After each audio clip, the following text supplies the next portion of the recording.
Good evening, Commonwealth. Thank you for watching the Channel 2 News. I'm Bob Coldine. Topping tonight's show, the check is in the mail. Yes, seriously, we have video proof.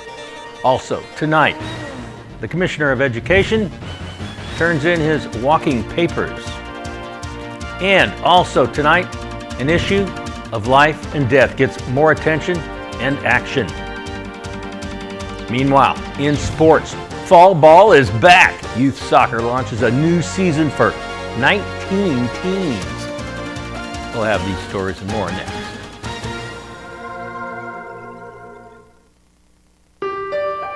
"48 hours. That's all we get in a week. But those 48 hours, we try to make them last forever. How? By filling in fast with all the right stuff. With a lot of laughter, a little drama, some adventure, and a whole lot of love." Dad, Mom's here. It happens pretty quick, Bye, Dad. but it's cool.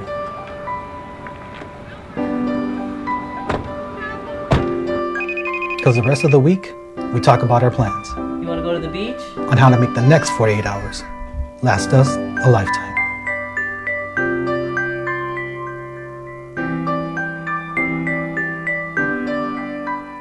Choose the right seat and reduce the risk of injury to your child. Infants need to be in the rear-facing car seats. Keep them here until they outgrow the seat.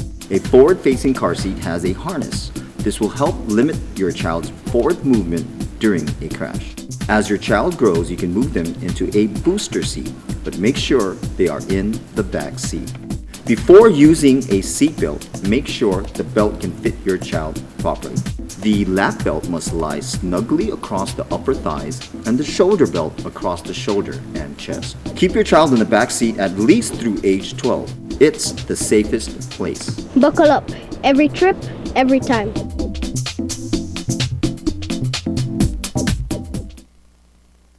Okay, so what are we thinking today? I just need a trim. Okay, well, luckily you are in great hands. Perfect. The $1 stylist deal. Is that it? That's it.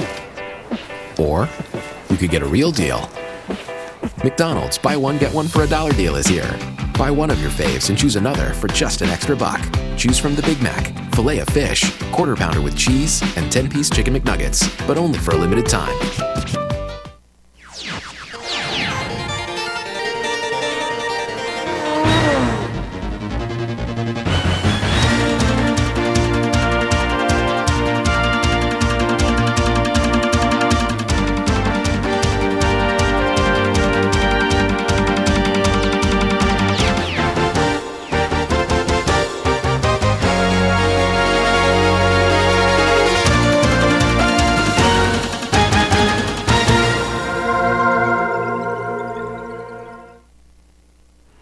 Hafaday Tarawami and good evening, Commonwealth. Today is Friday the 13th. Not an unlucky day for a lot of people. The first batch of tax refunds was delivered today. KSPN correspondent Sally Limas goes to the post office to bring back this story. The Department of Finance distributed the first batch of tax refunds this morning, and a lot of people were relieved after looking through their mail. Money now! Thank you so much because today is a Chinese holiday. Oh yes, okay. Yeah, it's a gift. Oh, thanks for the government because I need this money. Although there were some citizens not too happy after opening their mail. I'm very happy that they give us back our retirement because right now we're kind of poor. In fact, I was pissed off because they shouldn't touch our tax. This is ours. It not belongs to them. We will never give them consent to touch it. Especially our retirement. They tax us on our retirement. Our own money. They tax you. They took maybe like 20% out of our retirement. What they doing, man? Some people are still waiting for their tax refunds to come out, but are waiting patiently. I didn't. I need to check refund tax. Why mine didn't come out? Because my mom got hers and we filed at the same time, so I don't know what's wrong with it. If it comes out, then when and if, I guess we just have to wait for it. But if there's a mistake on it, then I gotta see what's wrong and get it fixed. So Taxpayers who filed on or before April 15 of 2009 were sure to receive their tax refund. But if there were some issues from prior tax filings or errors, the government urges you to fix those issues now. Reporting for KSPN, I'm Sally Limis. Thank you, Sally. KSPN2 confirms that Commissioner of Education Glenn Munya turned in his letter of resignation to the Board of Education yesterday at a meeting. The move comes after about a year on the job. KSPN2 News went to his office this afternoon. However, he was in the meeting and did not return a requested phone call. Munya is a longtime employee of PSS and was Associate Commissioner of Administration prior to being appointed as the commissioner last year. 800,000 Americans killed themselves in 2017. That is a staggering number. September is recognized nationally as Suicide Awareness Month. And here in the CNMI, we are raising awareness, sharing resiliency, and informing the community that there are resources available for those who need them. Sally Limis brings us this story. The Garrett Lee Smith Youth Suicide Prevention Program under CHCC is partnered with multiple organizations to host events raising awareness on suicide. Throughout the month of September and October, various programs such as the mental health fairs will be held at schools to teach the youth about suicide warning signs and provide students with a positive outlet. We focus on providing intervention services to youth and young adults ages 10 to 24. And then there's also the Community Guidance Center. The Wellness Clinic provides services to those who are above the age of 24. Clark explains what some factors are when suicide or thoughts of suicide occur. With the youth that we've seen, it's usually what leads to youth having suicidal thoughts is relationship issues or struggles with their family. This year alone, from between January and July, there have been 7 suicides in the CNMI, 6 adults, 1 youth. It's important to know that the community needs to address suicide as a public health problem, and they need to recognize that there is help out there. A lot of the time, people are afraid to seek services because of the stigma related surrounding, suicide in general, even depression or anxiety. But it's important for everyone to know that there is help out there, and if they only avail of the resources, things could be better.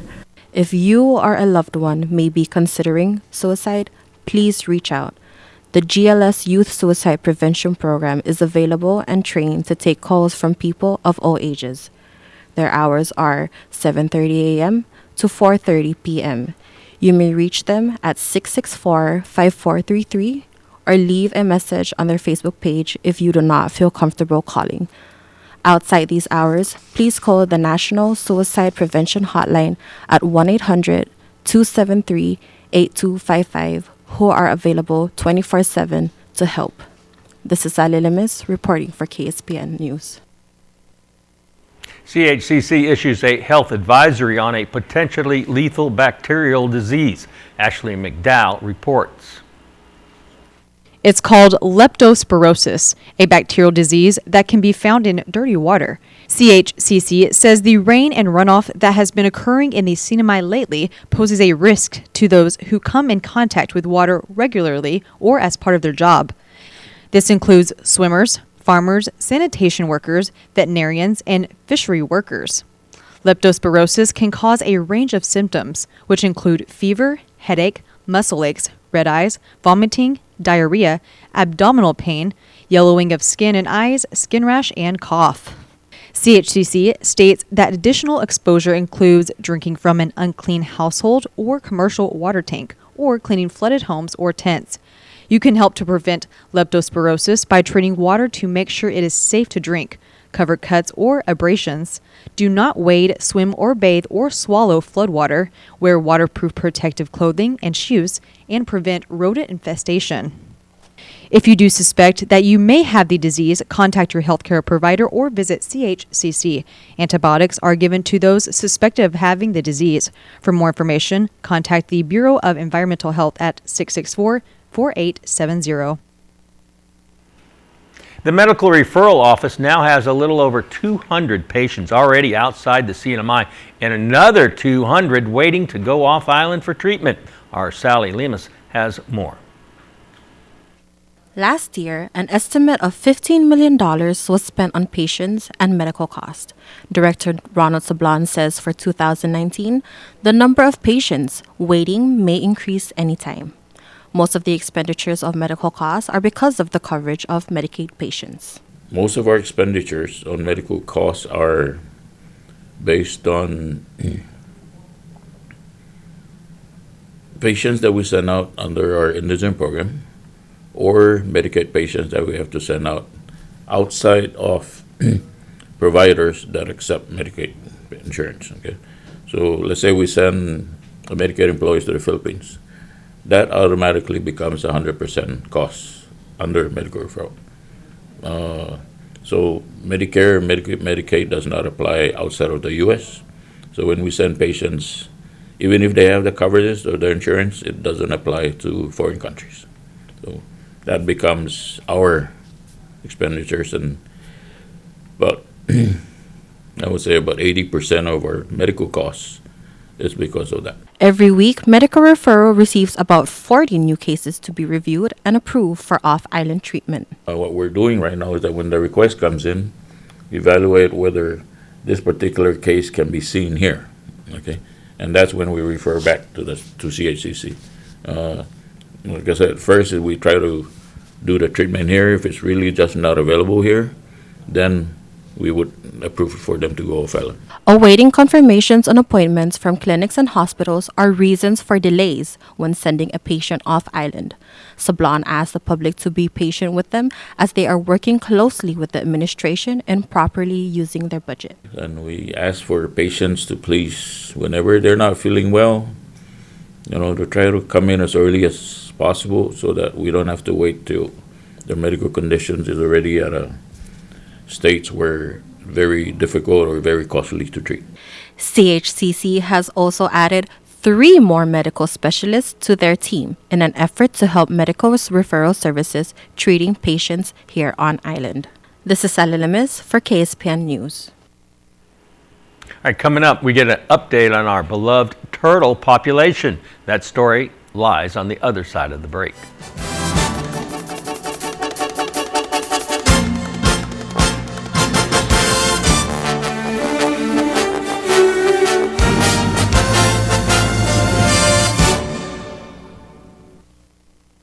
Get the phone plan you're looking for at IT&E. Stay connected with the strongest, widest, and most reliable network in the Marianas. Stream, share, play, shop, and surf the web with super fast 4G LTE data.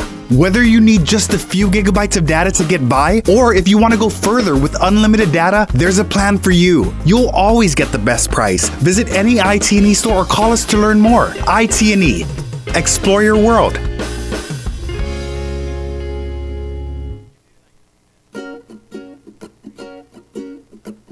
Half a day, CNMI. Our reefs are very important because numerous species and people depend on them for food and protection. However, they are vulnerable to our changing oceans, which absorb about 25 to 30% of the world's carbon dioxide emission. This extra carbon lowers the pH of the ocean water, making it more acidic. Ocean acidification makes it harder for corals and other organisms that depend on calcium carbonate, like crabs and mollusks, to survive. But don't worry, it's not all gloom and doom. You can lessen ocean acidification by reducing carbon emissions. Consider driving less, using less AC, and eating local fruits and veggies. You can help keep corals healthy too. Just remember, don't step on the reef, don't break the reef, and do not take corals. Ocean acidification threatens our islands, but we can work together to help coral reefs resist these changes.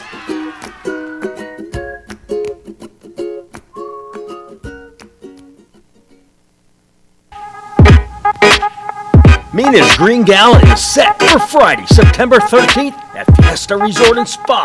Tickets, $75 for a fun night to celebrate the environment. Grand prize raffle drawing for one economy class ticket to anywhere United Airlines flies. Please call Mina at 233-7333 or email them.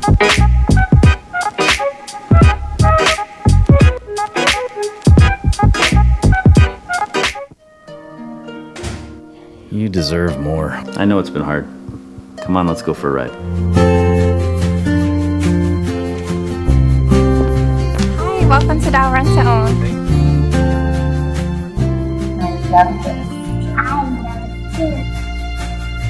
Thank you. You're welcome. Now this feels like home. Dial Rent to Own. Making lives better since 1987. Welcome back to the weekend edition of your KSPN2 News. The Department of Lands and Natural Resources and NOAA recently conducted in-water sea turtle surveys around the island of Saipan. Here's what they found as reported by Ashley McDowell. Each year since 2011, staff from NOAA's Pacific Islands Fisheries Science Center visits the Sinamai to conduct sea turtle surveys. We usually take measurements on their shell, on their plastron, which is their underside. We take measurements on their tail to cloaca. And then we usually put flipper tags right by their flipper, and then we put pit tags for identification as well. Sea turtle surveys are important to collect data on green and hawksbill sea turtles populations, habitat use, movement, and more. It's a combination of population assessment and monitoring, and then with the satellite tags, we're looking at information on the connectivity to other populations, the habitat use, and also how long they stay in a particular area. These surveys performed by DLNR and NOAA works towards not only recovering sea turtles population, but also getting information about the turtles' health in the Sinamai and Micronesia. Part of what we do with the in-water assessments and captures is we take blood for both genetics and for stable isotopes, which can tell you what they're feeding on and their habitat use. The results from this year's survey have not been released yet, as a team was here just last week tagging the turtles. They're taking the samples back with them to Hawaii, and as I said, this is kind of a research arm, so they have a lot of academics that partner with both them and us. So there's a lab that does just the genetic sampling, another lab that looks at ages. So when we find a turtle that's dead or, heaven forbid, poached, we also collect samples from those because it gives us an idea of what they're eating, how old the turtle is, whether they've been reproductively active. Dimapon says only 12 turtles continue to nest on the island of Saipan.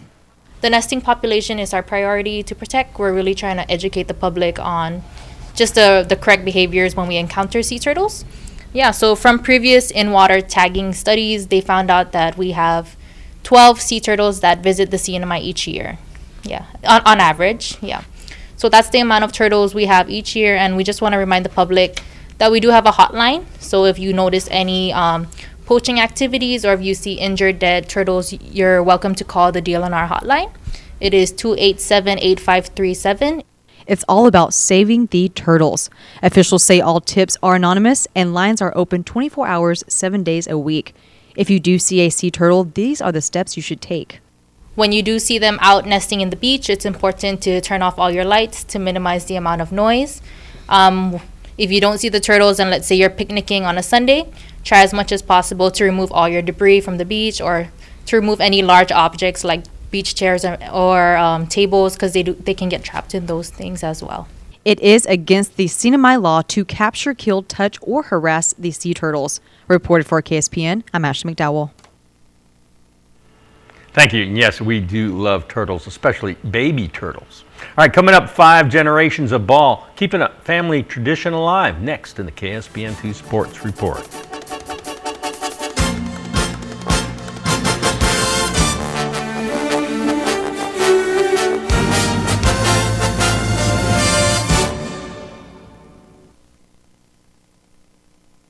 Faster, easier to use. With live TV, recordings, video on demand, and streaming apps, all in a single place. When you're looking for something new, recommendations are tailored to you. Voice-powered, personalized results to find what you want faster. And the unlimited potential of smart home. The new experience from TiVo is here.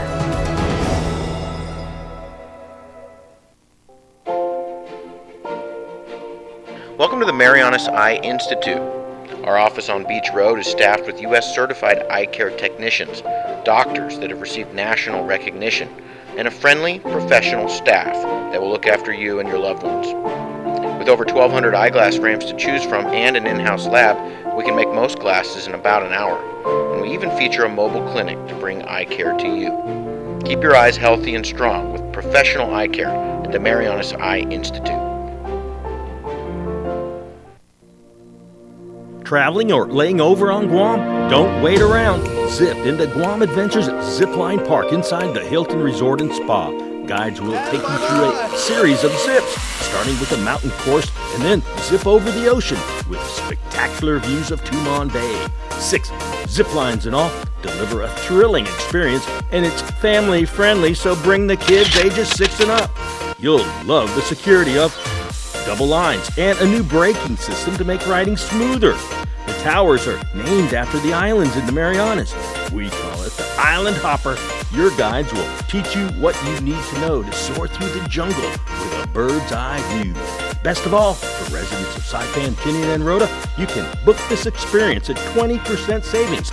Log on to GuamAdventures.com and during checkout, use offer code HAFA20. Book it and zip it today. We'll even pick you up. Buenas sports fans.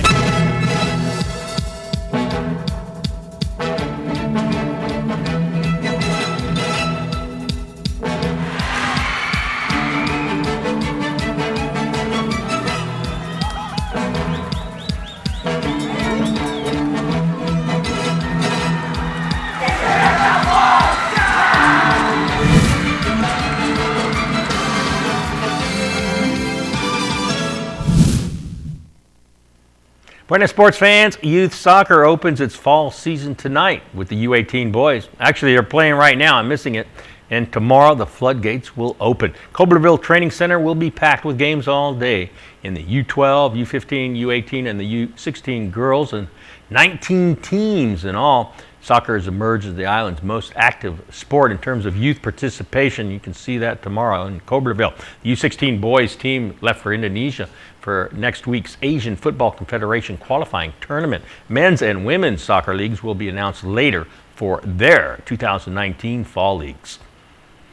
You know, all this rain and time indoors allowed me to spend some time looking through old photos, reminiscent about the past, even the distant past. So I thought I'd share with you something about my sports heritage, and please allow me to indulge for a minute. It's a little personal history lesson. This is Paul Coldeen, my grandfather in Spokane, Washington in 1910. He was 14 years old. Looks like he took his baseball glove to church for a game afterwards, perhaps. This is my other grandfather, Riley Barnes. In 1914, he played college football in Illinois as a lineman. He told me that in those days, players would bite and punch and gouge, and that it was a very brutal sport. This is my father when he was 17 years old. He played end for Long Beach Poly High School in California, the high school famous for producing the most NFL players. But after high school, he joined the Army for World War II and was in the Battle of Saipan. He was an ace fast pitch pitcher. This picture's from 1963 when I played Little League Baseball in Lakeland, Florida. Also played high school football. I suited up for one final game here for the Sharks, but alas, they didn't put me in, although I was ready. This is my son, who also played football and baseball. It's 4 generations now to put on both pads and a glove. And then, wait, my grandson, he just finished his first season in T-ball, and that makes it 5 generations of ball players.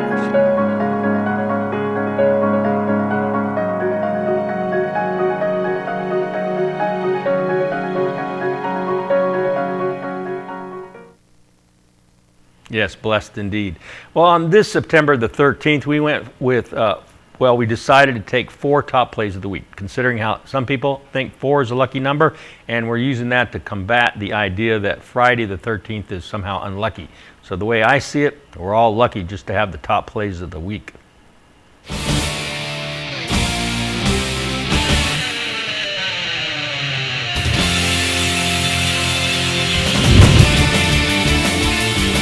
number 4, Matthew Richardson. He swoops in. He gets the swipe, the dribble drive, the deposit. He transitioned from defense to offense in a split second.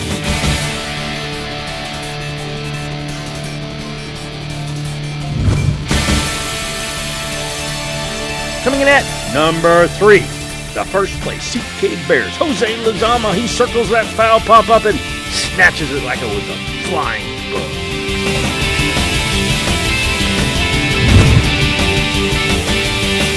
Coming in at number 2, Elmer Estron, the 90-foot pass to Errol Pareto, who shovels the rock to Bart Demapon, back to Pareto. Easy does it.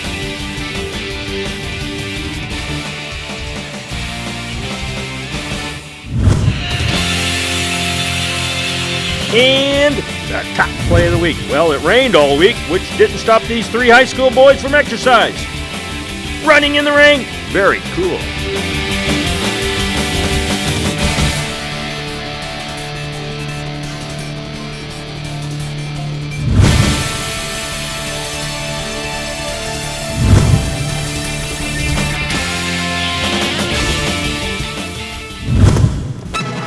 Here's the windup and the pitch. I don't believe what I just saw. So what are you going to do this year? At Gold's, a dedicated fitness studio with a cushioned floor is perfect for group exercise. The cardio room features a variety of treadmills, bikes, steppers, and ellipticals.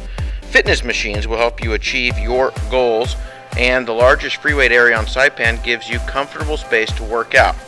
Gold's Gym team is ready to help you get to your goals. Try harder. We know you can do it.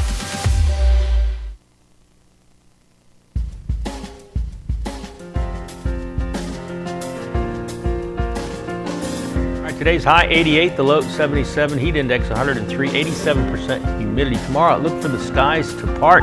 Partly sunny, hooray! Isolated showers, west winds 15 to 20 miles an hour, high 88, low 78. Seas are 12 feet, but falling this weekend. Should be a nice western swell coming in for you surfers.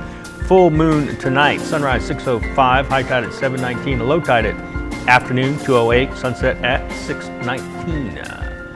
That's news, sports, and weather on this Friday the 13th. Thank you for watching. Hopefully we'll see you back here on Monday night. Have a great weekend. It just started.